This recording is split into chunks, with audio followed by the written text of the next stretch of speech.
शांताकारं भुजगशयनं पद्मनाभं सुरेशं विश्वाधारं गगनसदृशं वेगवर्णं शुभांगं लक्ष्मीकान्तं कमलनयनं योगीभिर्ध्यानगम्यं वंदे विष्णु भव्यहरं सर्वलोकैकनाथं। बोलो श्री विष्णु भगवान की जय। चातुर्मास मातम छठा अध्याय। गालव जी कहते हैं, भगवान विष्णु जिस प्रकार शालिग्राम शिला के स्वरूप को प्राप्त हुए हैं और भगवान शिव भी जिस प्रकार लिंगाकार में स्थित हुए हैं, वैसे प्रसंग मैं तुमसे कहता हूँ, सुनो।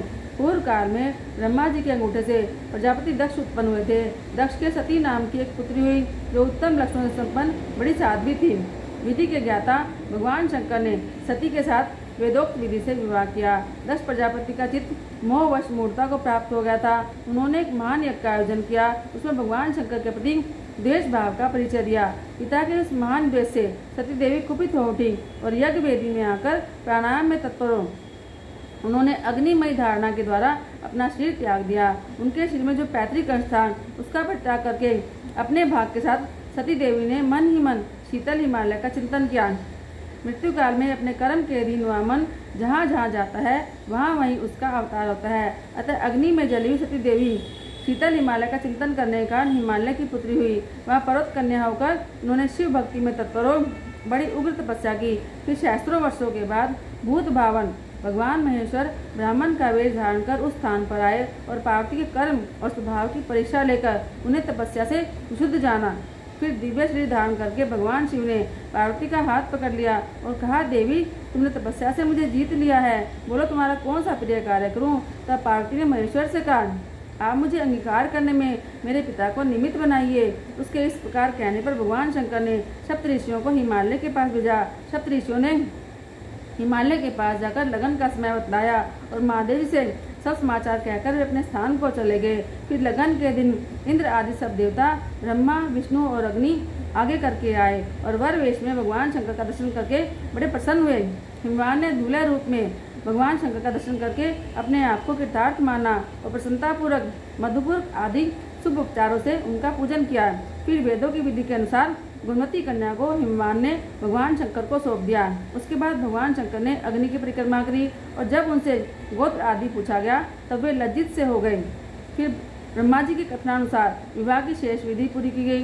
जो यज्ञ में चरु ग्रहण करते समय अपने 5 मुख प्रकाशित करने वाले हैं, वे ही भगवान महेश्वर गिरिराज नंदिनी के लिए सुंदर रूप और वेशभूषा संपन्न वर बने हुए विराजमान थे। पार्वती ने भगवान शंकर को ही अपना प्राण वल्लभ स्वीकार किया। विवाह के बाद दहेज देकर हिमालय ने शिवजी को विदा किया। वहाँ से भगवान शिव मंदराचल पर्वत पर आए। वहाँ विश्वकर्मा ने उनके लिए क्षण भर में मणिमय वन का निर्माण किया। वह मंदिर देवादिदेव भगवान शंकर की इच्छा के अनुसार बढ़ने वाला था। उस सुंदर भवन में पार्वती के साथ निवास करते भगवान शंकर की दृष्टि में वायु रूपधारी कामदेव आया। कामदेव ने शिवजी को देखकर उनकी इस प्रकार स्तुति की, ऋषभध्वज आपको नमस्कार है, आप सर्वस्वरूप हैं, आपको नमस्कार है, आप गणों के स्वामी हैं, आपको नमस्कार है। हे नाथ मेरी रक्षा कीजिए। प्रभु आपके इस चराचर जगत में कोई ऐसी वस्तु नहीं दिखाई देती जो आपसे रहित हो। आप ही रक्षक, आप ही सृष्टि करने वाले, आप ही समस्त संसार का संहार करने वाले हैं। महादेव मुझ पर कृपा कीजिए, मुझे ध्येय दान दीजिए।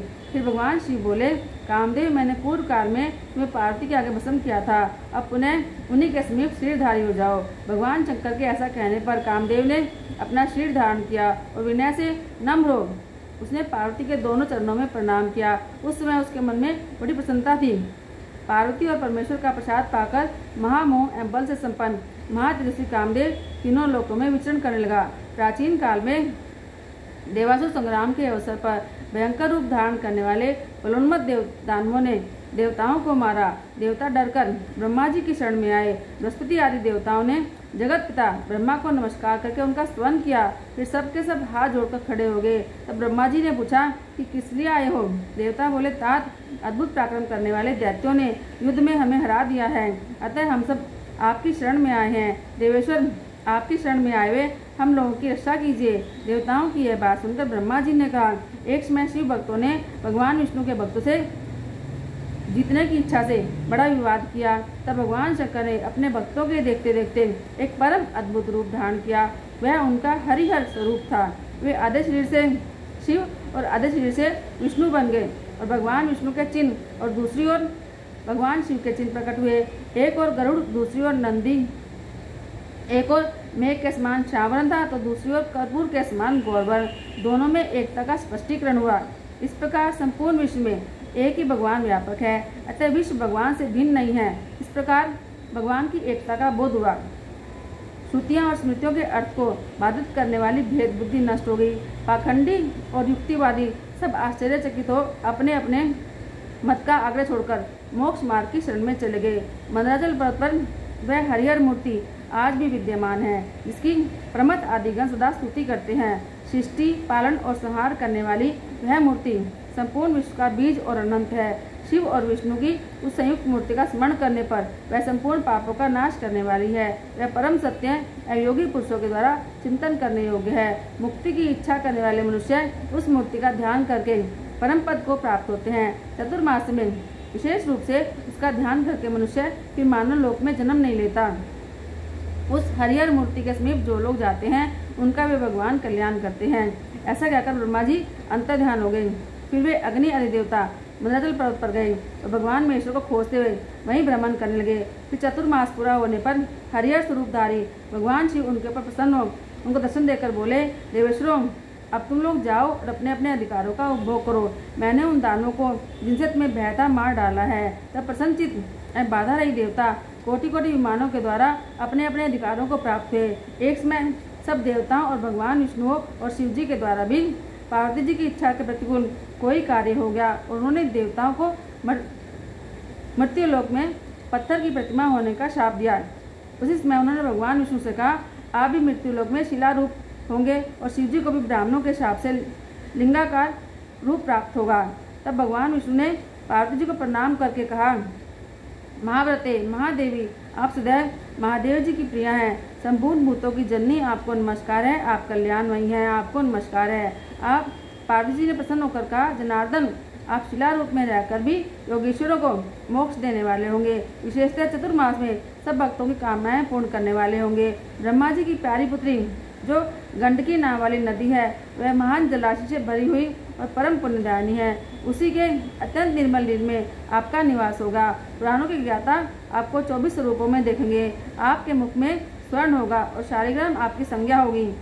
गोलाकार तेजोमय शरीर अपूर्व शोभा से युक्त होगा। उस शालिग्राम स्वरूप में आप संपूर्ण सामर्थ्य से युक्त होकर योगियों को भी मोक्ष देने वाले होंगे। शालिग्राम शिला में व्याप्त हुए आपका जो मनुष्य पूजन करेंगे उन भक्तों को आप मनोवांछित सिद्धि प्रदान करेंगे। गालव जी कहते हैं, महाशुद्ध भगवान विष्णु जिस प्रकार शालिग्राम शिला में स्वरूप को प्राप्त हुए, वह प्रसंग मैंने तुमको सुना दिया। बोलो श्री विष्णु भगवान की जय।